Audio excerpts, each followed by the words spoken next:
Hey guys, how you doing? It's Sam and John. Imagine that. Haha. Back from the line. All right. You catch us on Facebook, on YouTube. We're talking about peace today, guys, and it's a huge subject. Something that needs to happen soon. We've got all this craziness going on in the world. It's no peace, but the Bible tells us we have to have peace.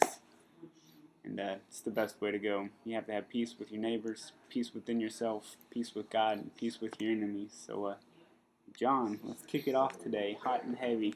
We're going to the last book of the Bible, boys. Hold on. Revelation. So let's go to this book of Revelation and go to chapter 6, verse 4.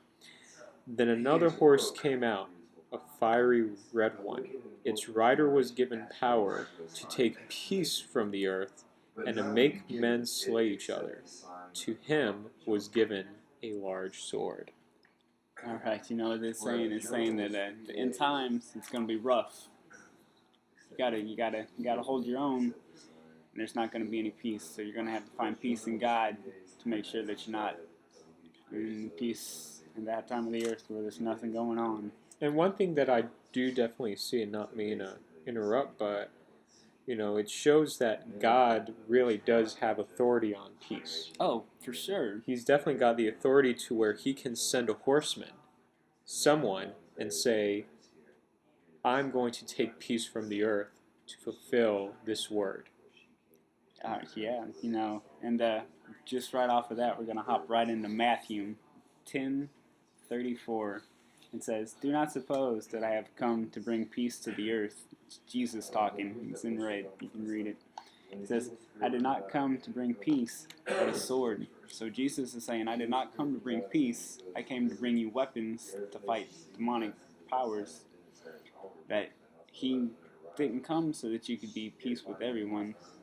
Yeah, that's for you to make on your own. Jesus came to give you the right way. Why don't you, let's hit it off with 1 Peter. Let's see what that says. We're going to chapter 3, verse 11. He must turn from evil and do good. He must seek peace and pursue it. And actually, this is quite interesting because I was going through peace as well, just some peace verses, and this was the exact verse, one of my exact verses that I picked up. I'm telling you. So God's working amazing. Yeah. We got 2 minutes. All right. So God says, we got one more verse to hit up, and we'll talk for a minute. God's saying, I didn't come to bring peace to the earth. I came that you may have peace, but you got to find that peace within me. He's not just, he blesses it with you. It's a gift. By grace, you're going to be blessed with peace. But you have to put it upon yourself to walk in that peace that he blesses you with. It's rough. I know I don't have peace at my job every day, but I got to keep a smile on my face, because if you got a smile on your face, it's going to bring peace around you. What about you? You ever have those problems? I definitely had those problems where peace was just not being thrown at me. And oftentimes, there are people who are just really irate, and there are just sometimes where God was like, hey, why don't you just soothe that person? And that's God's way of saying, you can be a catalyst for peace. Oftentimes when we think of the word peace, we don't think of like spark, or we don't think of a fire. But peace can be like a fire. We can spark peace. We can be a catalyst for peace. We can create peace, and that can help others seek it. But at the same time, when we create it, we seek it too. We actively seek it. So here Peter saying, turn from evil, do good. Peace is not passive. Peace is very active. And as we saw in Revelations and also in Matthew, Jesus creates peace as this active force. He's like, I gave you a sword. I gave you weapons. Use them. I'm taking peace from the earth. This active thing, this dynamic thing, so that you can slay. Peace is associated with action in the eyes of God. It's not just a noun, and not just an object or a thing. Oh, yeah.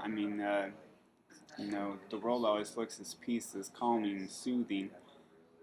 But to God's eyes, peace is walking in Him and taking out all the bad. So you have to have the bad out of your life before you can have peace, for sure. Look at Job.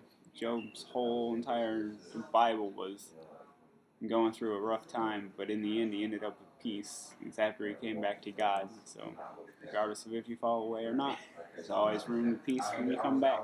Definitely. All right, guys, we didn't make it to the other verse, but if you want to check it out, it's Mark 9:50. It's intense. Check it out. All right. Later.